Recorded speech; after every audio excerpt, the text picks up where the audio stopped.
मीरपुर नाम के शहर में तेजस अपनी पत्नी नीरू के साथ रहता था। पति पत्नी दोनों ही नौकरी करते थे। एक दिन तेजस गांव अपनी माँ के पास फोन करता है। हेलो, प्रणाम माँ। जीते रहो माँ, तुम दादी बनने वाली हो हैं?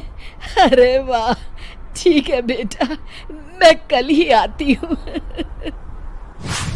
जब माँ जी शहर पहुंची तो बेटे बहू ने बहुत अच्छे से स्वागत किया।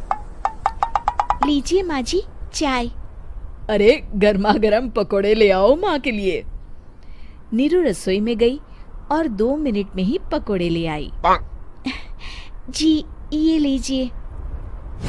बहू जादू से बनाए हैं क्या? अभी तो रसोई में गई थी। यम्मी। माँ जी, शीला रसोई में पकोड़े तल रही है, मैं बस लेकर आई। हे भगवान, मेरा धर्म भ्रष्ट कर दिया तूने। अब तो गंगा जल से शुद्धिकरण करना होगा। दूसरे दिन, माँ जी मैंने नाश्ता बना दिया है, ऑफिस जा रही हूँ। पर अभी तो घर का सारा काम पड़ा है। शीला आती ही होगी, झाड़ू पोछा बर्तन कपड़े वो सब कर लेगी। हमारे जमाने में घर का सारा काम हम ही करते थे। जी माँ जी, आप बहुत होशियार हैं, मैं घर ऑफिस दोनों नहीं संभाल पाती। तो जरूरत क्या है घर से बाहर जाकर चाकरी करने की? वैसे भी घर का काम खुद करने से घर में बरकत आती है, समझी? पर माँ जी। पर वर कुछ नहीं, इस महीने की पगार मिले फिर ऑफिस बंद है। हाँ। रात को नीरू तेजस से कहती है, सुनिए जी, माँ जी बोल रही थी कि मैं नौकरी छोड़ दूं। वैसे ठीक ही तो है, अभी तुम्हें आराम की जरूरत है। फिर भी आराम कहाँ, शीला को छुड़ाने के लिए बोल रही थी। तो अब 24 घंटे में इतना काम तो कर ही सकती हो। पर जॉब पसंद है मुझे, घर पर मन नहीं लगेगा। अगले दिन जब दोनों ऑफिस के लिए निकल रहे थे, मेरी तो कोई कीमत ही नहीं है इस घर में। माँ जी, आजकल महंगाई बहुत है, रहन सहन भी बदल गया है, दोनों नौकरी करते हैं तभी ठीक रहता है। अच्छा, तू कहना क्या चाहती है? मेरा बेटा तुझे बिठा के खिला नहीं सकता? तू ही इस घर का खर्च चला रही है, हैं? नहीं माँ जी, मेरा वो मतलब नहीं था। मतलब खूब समझती हूँ, ये बाल धूप में सफेद नहीं किए मैंने। हाँ। अब तो ये रोज का काम हो गया था। तेजस भी रोज की झिकझिक से परेशान हो गया था। एक दिन उसने कहा, नीरू, वैसे भी तुम्हें मैटरनिटी लीव मिलने वाली है, तो अभी से ही छुट्टी ले लो। पर क्या, मेरी सैलरी अच्छी खासी है। आखिर नीरू ने रिजाइन कर दिया। जब बच्चा हुआ तो घर में सब बहुत खुश हुए। कुछ दिनों बाद तेजस फाइल देख रहा था। क्या हुआ तेजस, कुछ परेशान लग रहे हो? हाँ, वो हमारी जितनी सेविंग्स थी वो तो हॉस्पिटल में और छठी के फंक्शन में खत्म हो गई है नीरू।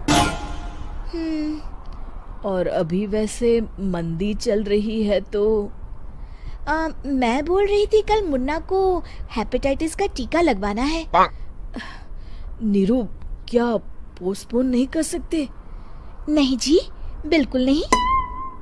अब तेजस को समझ में आ रहा था कि उससे गलती हुई है। पैसों की कमी का असर घर के माहौल पर भी पड़ रहा था। अगले दिन, बेटा मेरा चश्मा और ये दवाइयाँ ले आना, पर्चा देते हुए माँ जी ने कहा।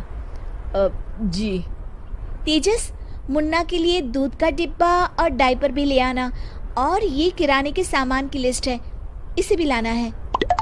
तेजस गुस्से में लिस्ट मरोड़कर फेंकता है और चिल्लाता है, पैसे क्या पेड़ पर उगते हैं? ये ले आना, वो ले आना। अरे पर ये जरूरत का सामान ही है। वो गुस्से में बिना कुछ कहे ऑफिस चला गया। अरे लंच तो ले जाइए। नीरू दौड़कर डिब्बा पकड़ाती है। एक दिन खाना खाने के बाद, नीरू, अब तो मुन्ना कुछ बड़ा हो गया, तो अब तुम वापस ज्वाइन कर लो ना जॉब। पर इस रिसेशन में जॉब मिलना बहुत मुश्किल है। ट्राई तो करो। फिर मुन्ना, माँ जी है ना, और एक फुल टाइम मेड भी लगा लेंगे। पर माँ जी, उन्हें तो पसंद नहीं।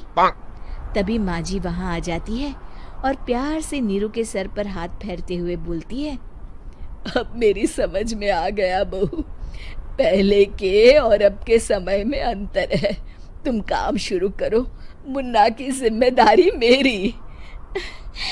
मेरी प्यारी माँ जी, ये कहकर नीरू उनके गले लग गई। शिक्षा, परिवर्तन संसार का नियम है, हमें भी समय के साथ चलना चाहिए।